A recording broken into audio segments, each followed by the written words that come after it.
Good morning, good morning, good morning, and welcome to another beautiful day on the Great Lakes Health Radio program. Here with your host, me, Francesca Messiah from Kaleida Health, Manager, Community Health Improvement. Welcome today here on Power 96.5 FM, 1080 AM WUFO, or you might be listening through one of the streaming services. I just want to say welcome, first time listeners, and welcome back for our other listeners. Kaleida Health, who are Kaleida? Who are we? We're the hospitals. In this area, we are the hospitals. We're Buffalo General Medical Center, Millard Fillmore Suburban, Gates Vascular Institute, Galisano Children's Hospital. We have clinics for adults, clinics for children. We have two OBGYN sites here in Buffalo.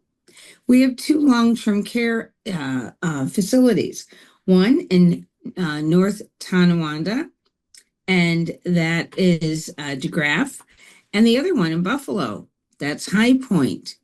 Also, we have the Visiting Nursing Association, which is home care for all ages, 24 hours a day, 7 days a week, and they service the 8 counties of Western New York. Also with Kaleida Health, we have Great Lakes Cancer Care Collaborative, and we have physical therapy. I could go on and on with all of our Kaleida facilities. And for more information, please visit Kaleida Health, KaleidAHealth.org.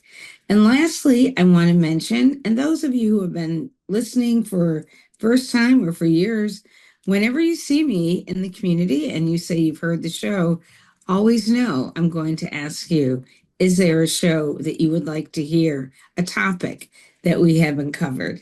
Thank you. Well, our guests for today are, they're both names Courtney, don't get confused. We have Courtney, Courtney, say your last name, please, for me. Ferrugia. Courtney Ferrugia and Courtney Wachowski. Wachowski, that's correct. Wachowski. Both are Courtneys, and they are childbirth teaching nurses, and they're both out of our Galisano Children's Hospital in the Department of Childbirth Education. And our topic for today is fatherhood and prepared partners, talking about getting the fathers and the prepared partners ready for the birth of that new adorable little person along with the mom. The mom can't do it alone. Wasn't made alone, can't do it alone. So we have this wonderful department I recently read about on our internal communications. And that's why I asked Courtney and Courtney to be part of the show. How are you, ladies? We're doing great. Wonderful. Thank you for having us. Oh, you're welcome. And I have to admit, just to get us started, I did do a search on how many hospitals have a fatherhood program. And apparently, they couldn't give me an answer, but there aren't many. And so my first question is talking about, well, historically, children's hospitals have focused on women, babies, and children. So why has Galisano Children's Hospital decided to focus on fathers and prepared partners? Yeah, so that's a really good question. And I think the answer is really important for our overall community health. Back in 2021, Buffalo Prenatal and Perinatal Network collaborated with what was Oshai Children's Hospital at the time, now Galisano, to develop a fatherhood program as a way to basically highlight the significance of fathers and the unique contribution that they make in supporting women and infants. And we stepped into this role as kind of a revamp to our childbirth education, here at Golisano back in April. And it was really important for us to continue to highlight the importance of engaged and educated fathers and partners when it comes to child rearing and labor and delivery. It's been shown that active paternal involvement directly lowers maternal stress during labor. It improves infant developmental outcomes. And there's always been this huge gap in family-centered perinatal care with, fathers and partners being involved. So it kind of helps to bridge that. We see lower stress during the birth, which means healthier moms and healthier babies, better father options, foster strong emotional attachment and infant resilience. So just focusing on the fathers in some, capacity overall just strengthens the health of our community. Mm-hmm. Can you, if the dad isn't around, which is possible, can the daughters, can the grandparent be part of the fatherhood program? Yep. So it's really designed for anyone who is going to be playing kind of any type of parental figure or caring figure in the pregnancy and life of a child, especially in those early child rearing days. We have the class initially was started as Fatherhood. But it has, changed, and we've kind of evolved and added this component of the prepared partners because we've kind of recognized that number one, it's not always a father who is playing that second parental role or birth partner, role in someone's life. And we have, more of a family of, where maybe it's your sister or your cousin is your biggest support and is going to be in that second, role, or you have a same-sex couple partner who would like to take part in that and won't be, being recognized by the title of father. So we have a lot of different components coming into play. So that's why I wanted to make sure it was truly inclusive, to whoever's going to be playing that role. And then on top of that, we also have a grandparents specific class as well. So, that would be really fun. It's a really fun class for people who maybe are going to be involved, not quite in a parental capacity, but maybe in, still needing to know that kind of up-to-date care and what's best practice. Mm-hmm. And so a prepared partner, how is that defined?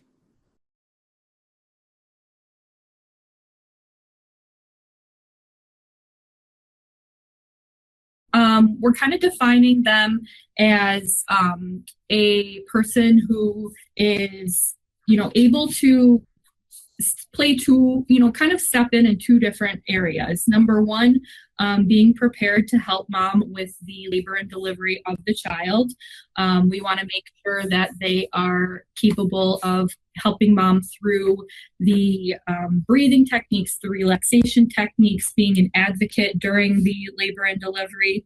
And then we also want to make sure that that partner is prepared with their baby basics. What it comes down to, today we see a more of a two-parent, child rearing household. So having that partner prepared to be able to take on, feeding and diapering and things like that, being prepared in those capacities without having to be taught after baby's born and that high stress environment of having a baby is there. It's a little harder to learn some things once baby's in the room with you.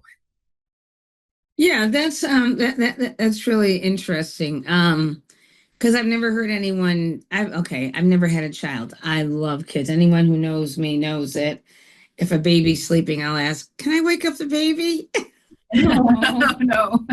And the answer is always no. But I never heard it described as stressful, which is interesting. So what are some of the stressors that a father or that prepared parent learns about from taking the class? And what are some of the things, what are I mean, it all ties into why is it important to have this, but this class. But what are some of the stressors, and what are some of the things that are taught in this class? Sure. So the way we do the class and the way we have it set up is basically we go through support during pregnancy, support during labor and delivery, and then support in the postpartum and then in the stages of infancy for their new baby. A lot of what we focus on is how dads and partners can support mom during that process.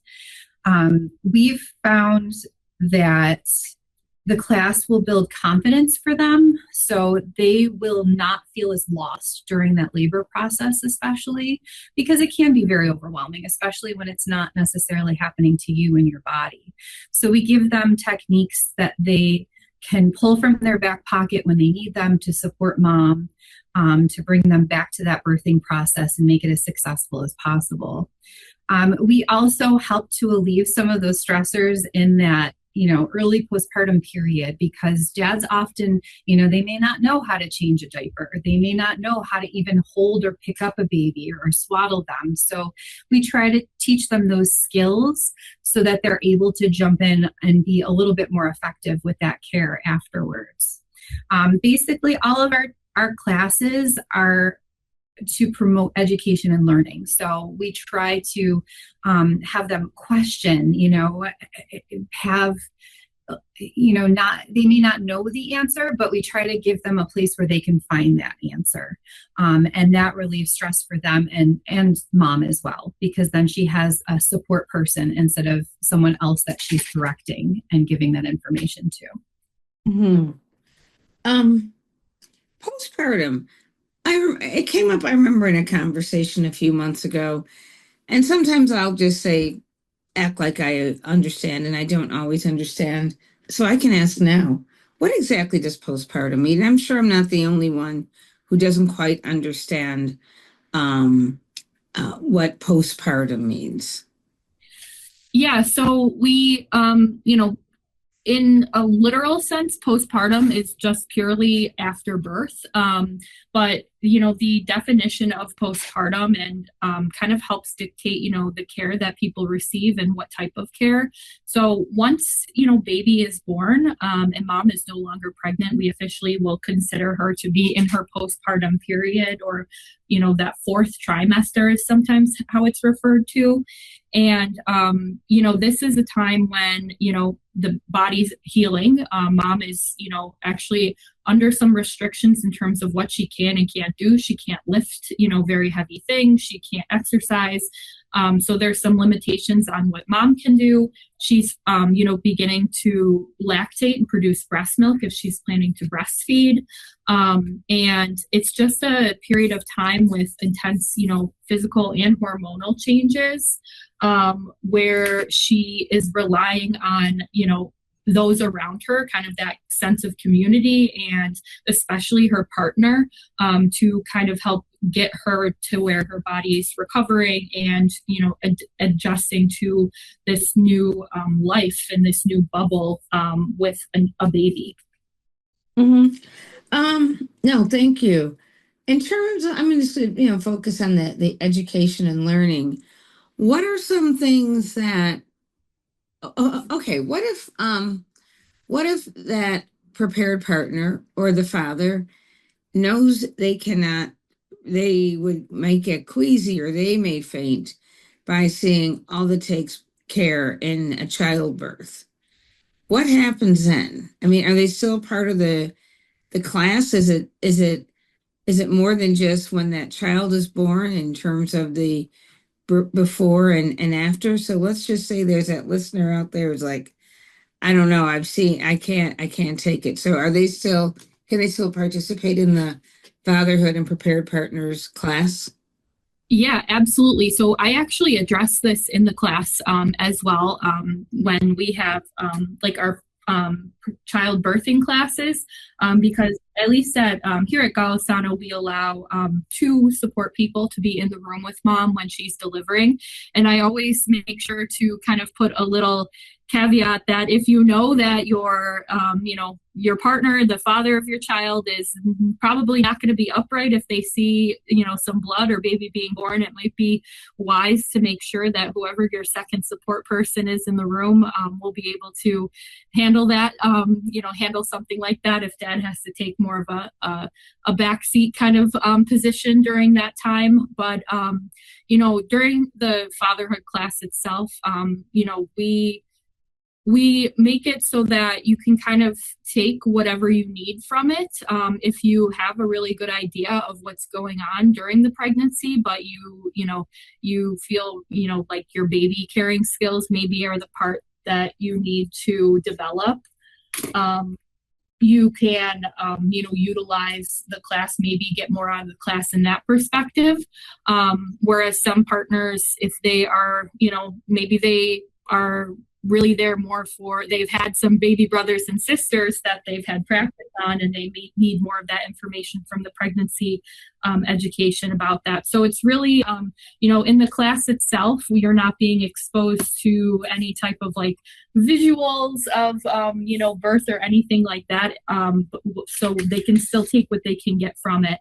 And then we also really suggest, which is something that we talk about in a lot of our classes too, is the use of a doula with labor and delivery, because sometimes we find that the doulas, not only do they provide support for the mom who's giving birth, but they also provide support for the support person. And that's a support person's a really hard role to play when it's your wife or your, partner who's going through this intense, physical discomfort and you can't really do much about it.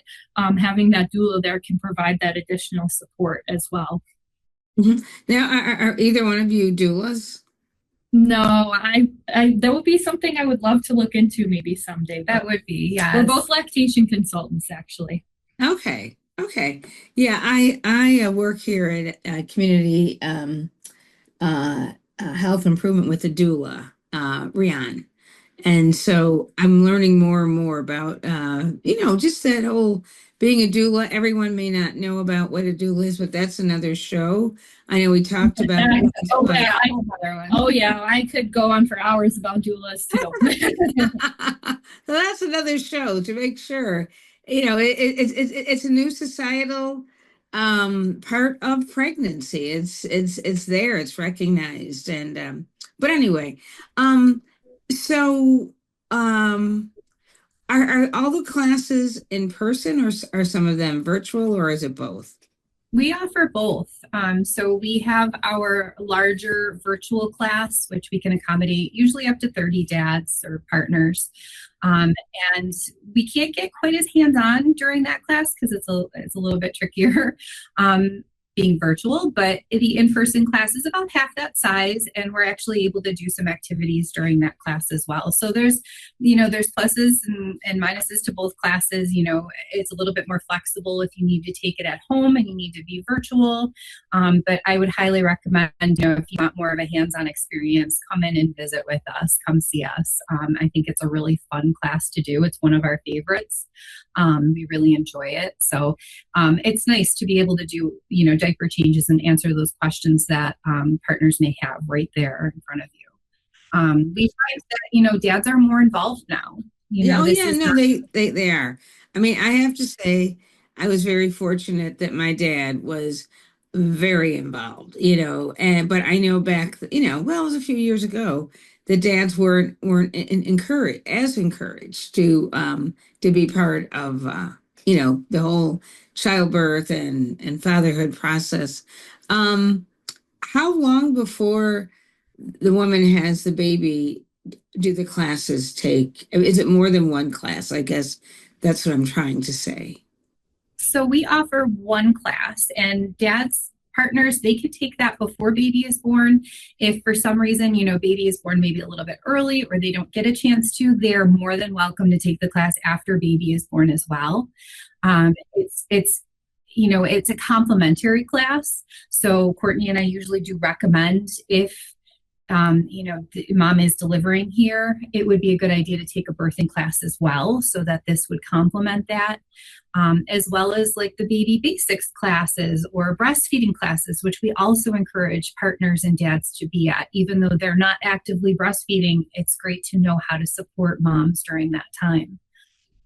Yeah, I know I went on the website. Wasn't there a list of classes that come under childbirth education department? Yeah, so we actually have quite the gamut of classes.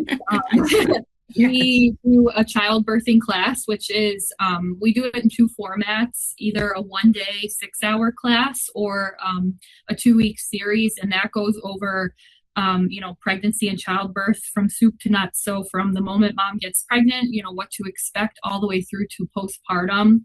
We have a breastfeeding class. We do our baby basics class, which is, baby care, whether it be, car seat safety, what to expect, what baby will look like when they're born, diapering, bathing, feeding, all those basic baby care things that people don't normally get. Very hands-on, very fun class. We have our fatherhood class, our breastfeeding class. We have a grandparents class that I alluded to earlier. And we also do a siblings class if anyone is having, like another child. It's kind of more of a little introduction into how to be a big brother or sister, which is really fun. Coming in the fall, we have two new classes that will be coming. One specific to multiples is called Marvelous Multiples, and that's a class we developed for our moms who will be delivering here and expecting, twins or triplets, etc. And then also a mindfulness and motherhood, which would be a combination of like a mindfulness, mental health class, and a prenatal yoga series. Mm-hmm. Yeah, and that's important because again, I don't have children, but I know they can change, they do change your life. And so when it comes to how to relax, because if you've never heard that crying before, and if the crying keeps going on, we want to make sure that you're staying as calm as possible. Communications. So crying, communications. Baby can't communicate, but they do communicate through crying. So is there a class on how to communicate with your baby or how to communicate with the mom? Is anything on communications? Yeah, so we do cover a lot of that in our baby basics class.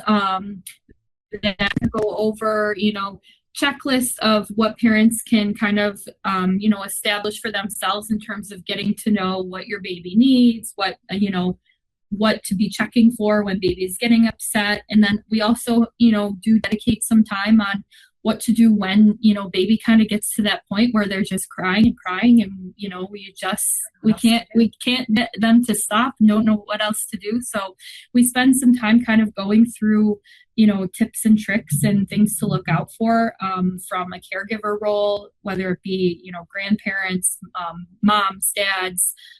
We do a fun little segment with our siblings class about different cries and, it's for the kids to kind of have fun with. So, it's something we kind of address on a from the full spectrum of our classes, depending on what role you'll play in the child's life. I think that is so fascinating. I mean, I can see like a dissertation or something just on a couple of topics on uh, the newborn and that whole process because it's mind-boggling all the different things that you can teach someone. We only have a couple of minutes. What are the top two things when the father or the prepared parent comes out? What are the top two things you want that participant to really understand? Sure. So we always hope that the people who are taking our classes are enjoying themselves. So we're hoping it's a fairly fun class. Me and Courtney are pretty fun, so we're hoping that's part of it. We have a lot of dad jokes. Yeah. We just want these partners and dads to know that they're an integral part of this process. They're just as important as this mom in this child's role, in their life. And we want them to leave knowing that although they may not know everything, they're going to be great parents because they care enough to take this class, they care enough to look for the answers, and to know that there is support out there, that they can find those answers and they will get there. I think that's kind of our goal, to make sure that they feel comfortable in those new roles. Can they contact you once a baby is born with questions? Yeah, so we are available, via email in our classes. We, provide some educational materials. So, we have those available for people if they need a refresher or have questions on them. We're available by email, our childbirth email, and then as well as our phone number is all on the website by our classes. And can you give it now? The website. Okay, go ahead. So our email is GCH, as Golisano Children's Hospital. So GCH Childbirth Education at KaleidaHealth.org. Our phone number is 716-323-1838. And if we don't have the answer for you, we will definitely be able to figure out who could have the answer for you and then kind of steer you in that right direction. We love to utilize Academy of Pediatrics and things like that for our information. So we can get access to that information if anyone needs that. With 30 seconds left, what's the number one question that you hear during Fatherhood and Prepared Partners class? Am I going to get peed on? Yes. Oh. All right. Well, on that note, Courtney, childbirth teaching nurses. I want, do me a favor. Courtney, say your last name again. Courtney Ferrugia. Yep, Courtney Ferrugia and Courtney Wojcicki. I want to thank you both, child teaching nurses from Childbirth Education Department. The number one question that they get, am I going to get peed on? Well, I think that will put a smile on anyone's face, I guess, or a frown. But you want your baby to pee. Very normal process. So, ladies, I want to thank you for sharing all that with us, with our listeners, with our community this morning on the Great Lakes Health Radio program. I'm Francesca Messiah, Manager Community Health Improvement. Stay right there. We have part 2 coming in 10 seconds. Bye-bye. And now on to part 2. And welcome back to the Great Lakes Health Radio program here on Power 96.5 FM, 1080 AM WUFO, or you might be live streaming from your device and whatever service you use for streaming, or you might be listening from through the Kaleida Health website where all of the programs are held. So again, my name is Francesca Messiah, Manager Community Health Improvement, and today our guest is the one and only Julie McNeil, Manager Talent Acquisition. Good morning, Julie. How are you? Good morning. I'm doing well. How are you, Francesca? Oh, good. The one and only Julie, because Julie makes it happen. We try. You're right. She rocks it. And today we are talking about this morning, starting your career at Kaleida Health. Did I start my career at Kaleida Health? No, but you know what? I have been here over 20 years, wonderful years. And I've watched my career grow at Kaleida Health. And I just want to make sure that Julie can talk about and share with you about having your career grow at Kaleida Health. And Julie, how long have you been with Kaleida Health? I have been with Kaleida for 7.5 years, and I've actually grown my career a little bit through Okay. Kaleida Health. Yeah, so we're speaking from experience. And I know we've talked about, we had a few weeks ago, we had Angela from High Point on talking about growing your career. at High Point. However, growing your career at High Point is all part of Kaleida. We're all under the umbrella of Kaleida Health. And let me just do a quick overview. Who is under Kaleida Health? 13,000 employees, or is it 20,000 employees we have now? I believe it's 13 right at this moment. 13. And the 13,000, at least within most of this listening range, includes Buffalo General Medical Center, Gates Vascular Institute, Golisano Children's Hospital, Millard Fillmore Suburban,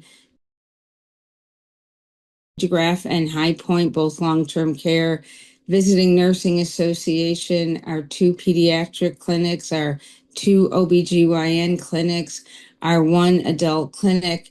I mean, that's just to give you an idea of when we talk about, did I leave anyone out?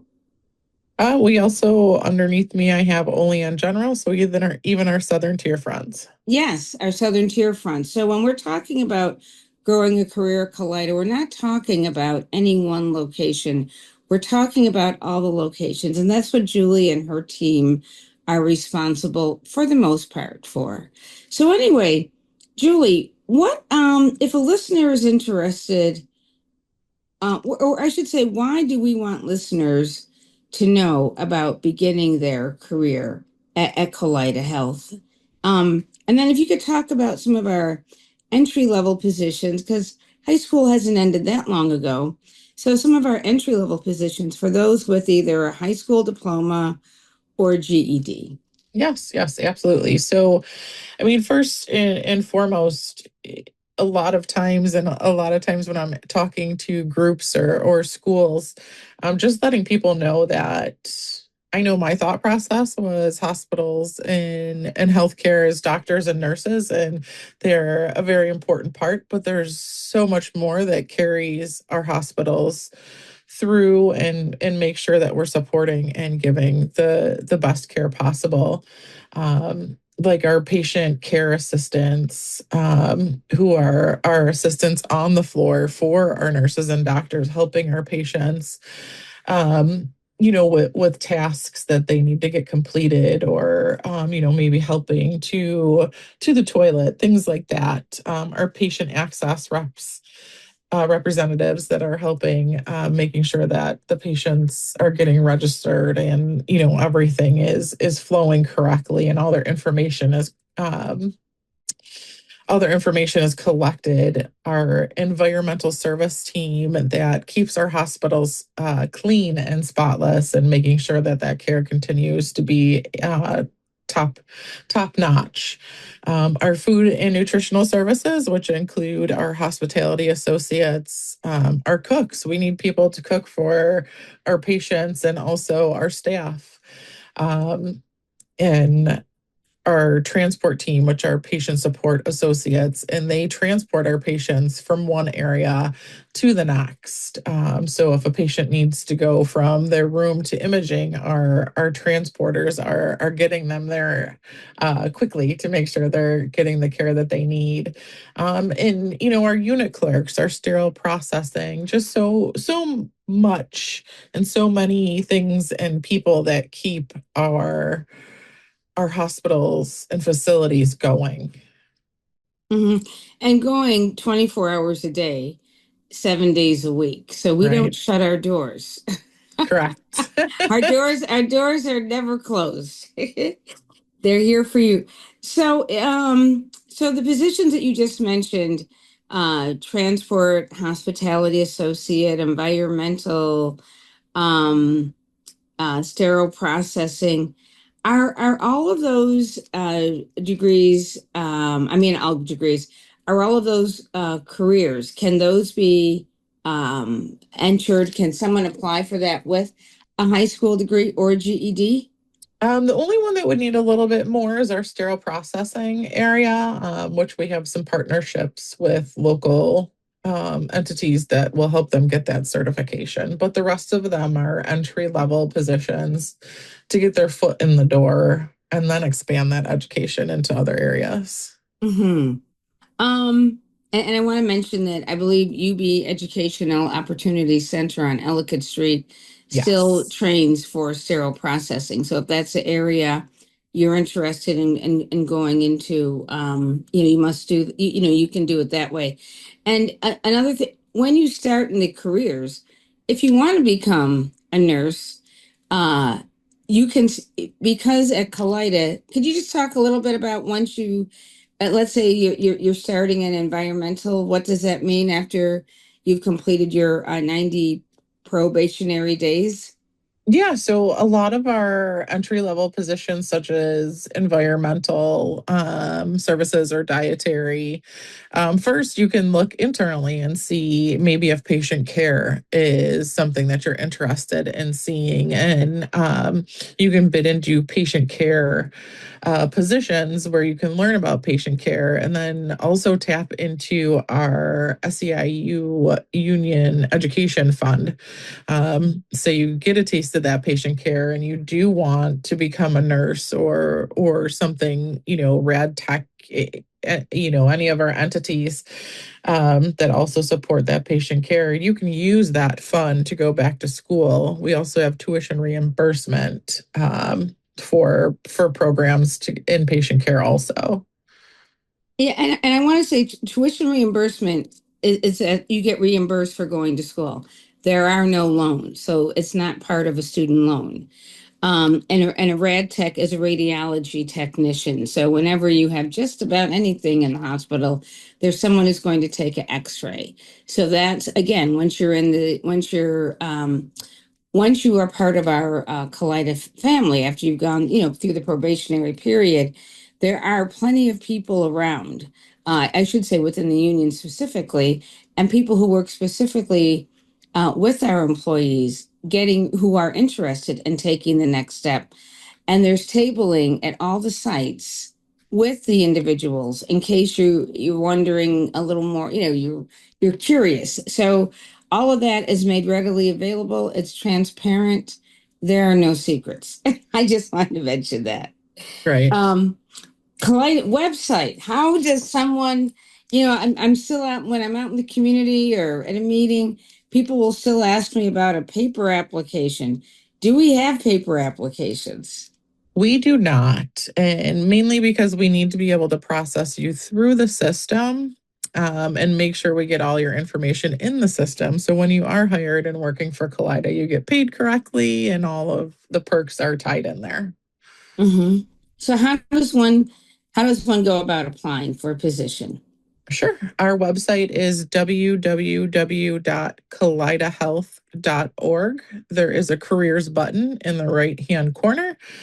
They can click there and they'll be able to search all of our positions. You can do it on your smartphone, on a tablet, or on a computer. Our website is mobile friendly. And you can search the positions. If you find a position that you would like, you can click on that and it gives you an apply button.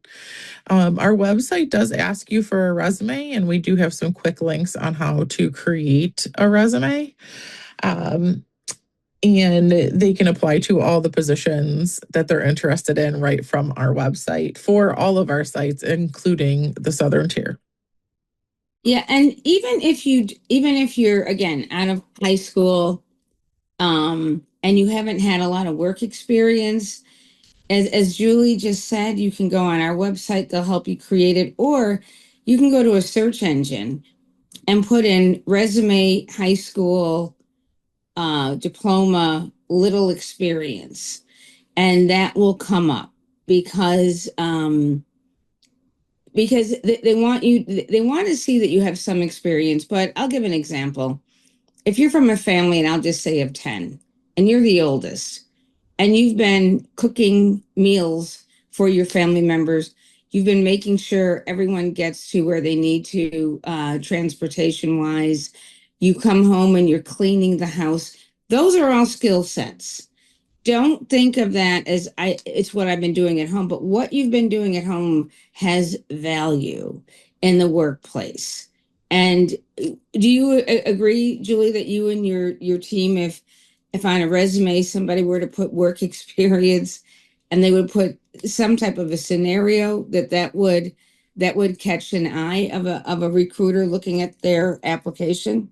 Yeah, I mean, something along those lines would be listed as like a caretaker and, our patient care assistants. That's what we're looking for. Someone that was a caretaker, someone that, has taken care of whether it be family, friends, or even Yeah, children. I mean, right. our stay-at-home moms that are entering the workforce, again, are still caretakers and they've managed schedules and cooked, cleaned, and taken care of people. Right. And so don't think, oh, I've just been home or I've just been a student. No, all of those things all have value when it comes to applying for a position. Um, you said you can do this from your cell phone, but is it easier to say go to the one of the public libraries that have a computer screen or something a little larger? Because or is it friendly to apply from your phone when it asks the questions, including downloading your resume? Yeah, and right now our smartphones can store your resume right on there. So it is mobile friendly and pretty easy to apply from your phone. If you prefer the bigger screens, I do. I would use a computer and head over to the library. Hmm. Um, we've talked about high school and GED. How about if someone has gone aligning their experience, if they've gone to a trade school or certificate program, college, military, what are some of the areas that and they've never worked in healthcare?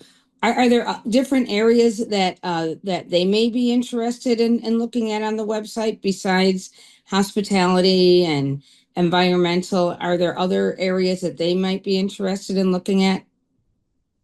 What's great is I always say the hospitals are little cities within a big city. So we need our plumbers, our painters, our maintenance people. We need our HVAC, anybody in the trades. Definitely, we have positions for that. We're expanding, we're remodeling, we're changing things. So those are also, great skills to have to come aboard into Kaleida. And again, I don't think people think about all the different things that run our hospitals. Again, our Mhm. nurses and our doctors are very, very important, but so is everything else that ties into our hospitals. So trades are huge. We also have corporate Kaleida, which has a lot of administration and office type positions, billing, insurance positions, accounts payable. So really everything that you can find in the community and different businesses, we hold within one employer. Right. And I'm going to mention phlebotomy, Mhm. medical assistant. So I know many of our 2-year schools also have those programs, and we want you in the hospital. Yeah. Yeah, and even what are they? What are the ambulance drivers called? Emergency medical technician. Emergency medical technicians. I remember having conversations with a few of them. There's a skill set for you Mhm. because well, I'll let you, Julie, because what types of training if you are an emergency medical technician, what is that skill set? I mean, that's great for our patient care assistants. You guys are, especially in the emergency room, because they're used to being quick on their feet and learning. I know from my career at Kaleida, we like the emergency medical technicians that become nurses because they're used to going into people's homes. So for our home care division, they're great. That's one thing that they're not afraid to walk into someone's home because home care can be a little intimidating. So EMTs are quick on their feet. They have to respond fast. They're great in our hospital systems in the Yeah. patient care realm. And phlebotomist, that's like that's first step. Again, you could go into nursing. There are so many different areas that you can go into. Military. I don't know. I think security, but I guess it depends upon what you did in the military, right? Correct. Yeah, there is medical training in the military. There's leadership training, administration. One of our employees on the corporate recruitment team is military. He is one of our internal recruiters. So, military background ties into so many aspects of healthcare. It just depends on the training that you went through while you were in the military. So when the recruiter, okay, has the application, you've applied, you, the listener, have applied. You'll receive a number when you apply, right? Is that how that works? Correct. Yep. They will receive an email that states that their resume has gone through. And then it goes into one of the recruiter's queues. We do review those applications and get them over to the managers for review also. And I guess that was the word I was looking for, review. So when one of the managers is reviewing the application, a recruiter, what are some of the, and again, I go back to individuals who may think they haven't done anything. What are some, and you mentioned a few a few things such as being a single mom, raising children, cooking, cleaning. But what are some of the other areas when it comes to activities or volunteer work? What are some of the other things if someone is a active church member? What are some of the areas that recruiters are, or are there certain areas recruiters are looking for when they're looking at a resume? We like to look at the tenure of people. How long were they in their last position? Do they have strong communication skills? Is their last position somewhere where they had teamwork? Teamwork's huge in our hospitals because we are working amongst large teams. Customer service is another huge thing that we're looking for, depending on the position, because our patients are, we want them to have A1 customer service when they walk in the hospitals. Also, dependability and willingness to learn because healthcare is ever changing and updating. So, we have to want to stay ahead of the game. So, willingness to learn. Dependability is huge. You're hired to be in the position, and we need you to be there on your scheduled shift. Not only for patient care to make sure that the day-to-day stays running. Mm-hmm. So I'm going to say if you've been, let's say you've headed up the church ministry or the Sunshine Committee, or you've been responsible for organizing for the past 10 years. So the past 10 years, you've been chair of the health committee at the church ministry. And for the past 10 years, you've organized the children's games. Or you've organized the sick and calling of the sick and shut in. How would a recruiter look at something like that? Let's say it's volunteers in the church. It's been 10 years. How does that, again? I know I've kind of touched on it before, but I don't think we can say it enough. How would a recruiter look at something like that? That kind of a skill set in working for over 10, volunteering for over 10 years, for instance, in the church or the PTA, something like that. Yeah, I mean, it shows teamwork and dependability for sure. Reliability if they've been doing it for that long. The community or the outlet that they're doing it for is definitely has faith for them to show up and be there and do the job. So, long term things like that, whether it be volunteer or working, it shows the person is reliable, they work well, they have great attendance and dependability. Hmm. And if you're younger, you can, and I've always asked that, even the working in your high school, if you're like, I don't know, if you're a hall monitor or in the attendance office, even though you haven't gotten paid for that, there's something to be said about working in volunteer positions. If it's throughout high school, if you started working, I'm going to say the organizing the NAACP youth group and you've had 50 members, or working in your mosque or your church, or your temple. There is something to be said when you are completing an application. My point is, please include that information because it's important. Absolutely. Yeah. Absolutely. Now, this is something I know you could talk a lot about. Some tips when preparing for an interview. I for years I had the Mayor Summer Youth Program, headed it over at Kaleida, and I would always say, certain questions you want to be prepared to ask, such as, I'm going to ask you, why is it important to know about an organization if you are getting that interview? You want to be able to show that you have interest in the organization. So you want to review that job description, make sure you understand the job description itself. Make sure you understand the company itself, their entities. Like you mentioned in the very beginning, we cover a very large area. Um, Bring a resume if you have it with you. I always say, if you're 5 minutes early, you're on time. If you get there right on time, you're late. So arrive a little early, especially when you're going into one of our facilities. Sometimes parking or transportation there can get behind. So you want to make sure you're getting there early for your interview. Um, if you have a friend or family member, practice some questions with them. Just common interview questions. You can Google that, and Google will bring up, common interview questions.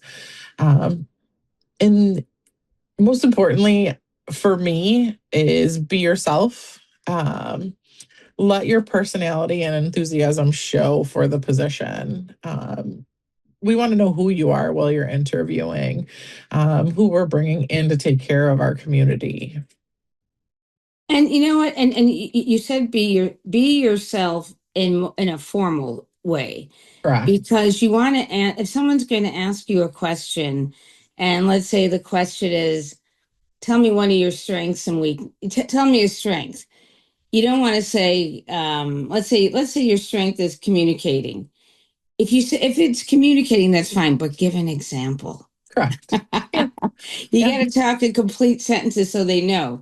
Are you a good communicator? Yes. Well, what they're really saying is, if you are a good communicator, please give us an example of what that looks like. You know, Yes. so, and I know a lot of times, do employers still ask the question, what's one of your weaknesses? They do. I do. Uh-huh.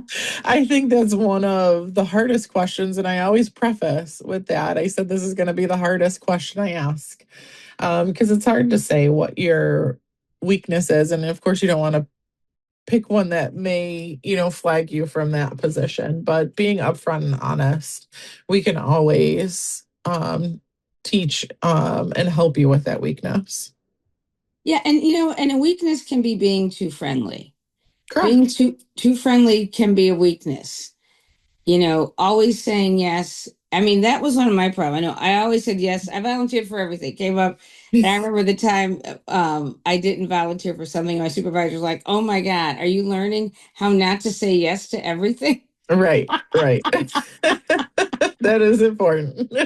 So that can be a weakness, and think about it, because many times that is an interview question. How about pants? I mean, a lot of times women wear those sagging pants to an interview. How is that viewed as in it for an interview? You always want to dress professionally, even if you don't have dress pants. Come in a Right. clean, unripped pair of jeans. Make sure everything is in the correct place, so they're pulled up, and you look accordingly. A nice, clean shirt. You don't have to come in a suit.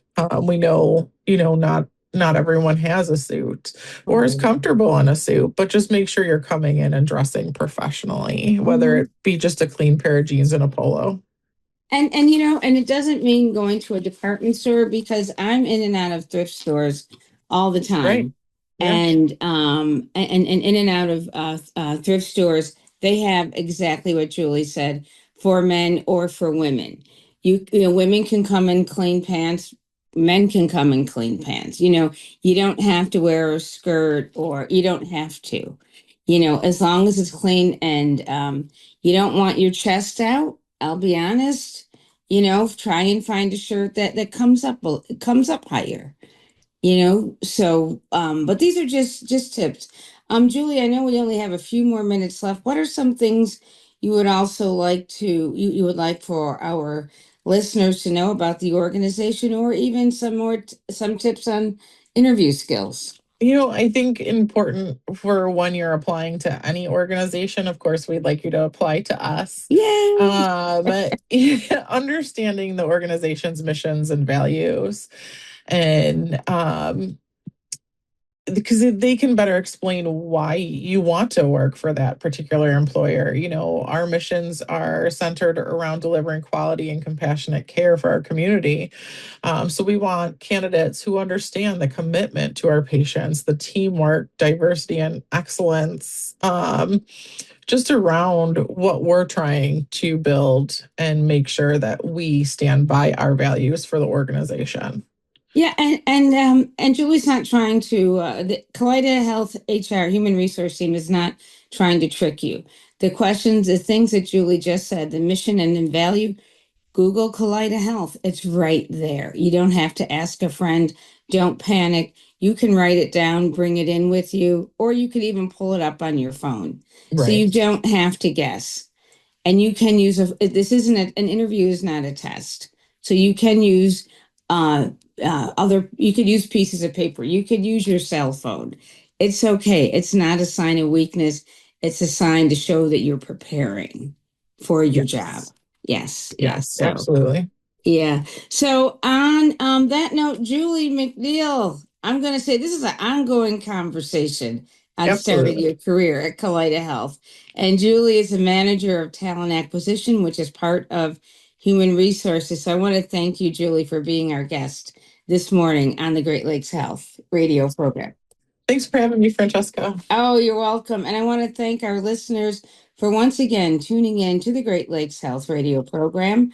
My name is Francesca Messiah, Kaleida Health Manager, Community Health Improvement. Next week, you'll hear from my esteemed colleague, Cindy Bass from Erie County Medical Center. In the meantime, stay healthy. And any questions, just Google Kaleida and go and see if we can answer the questions. And I know there's an email address on there in case you do have questions. Thank you so much. Be safe. Bye bye.